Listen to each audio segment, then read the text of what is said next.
So let's make that easier for the next wave of readers.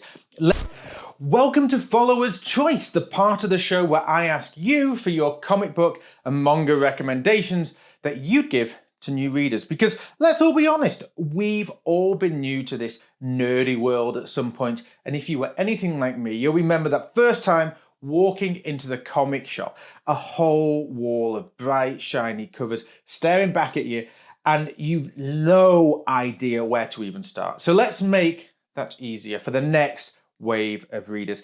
Let me know in the comments what you'd recommend. Maybe it's a brand new series that's just kicking off. Maybe it's an ongoing one that's got a great jumping on point, or maybe it's an old school classic that still holds up as the perfect gateway into comic or manga. Now, I've had some brilliant manga recommendations this week, so if you're looking to dip your toes into manga, here are a few gems that you might want to check out. First up, Optimus Phil recommended Guyver, the Bio-Boosted Armor. And honestly, that name alone sounds metal as anything. They also threw in Cyber City Odio, I think it's pronounced, 808, which is actually an anime, not a manga. But let's be real, those two worlds overlap quite a lot, so I'll allow it. Thanks for those, buddy. Next, Razor Unleashed 2574 recommended Soul Eater. Now, as I've said before, manga's still a fairly new world for me too, but after reading the synopsis of that one,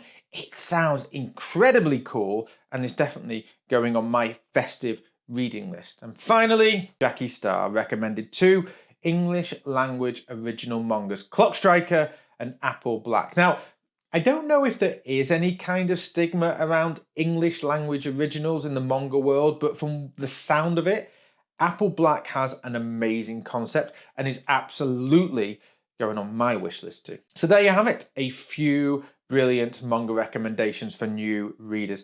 If you've read any of these, let me know in the comments what you think and keep those suggestions coming.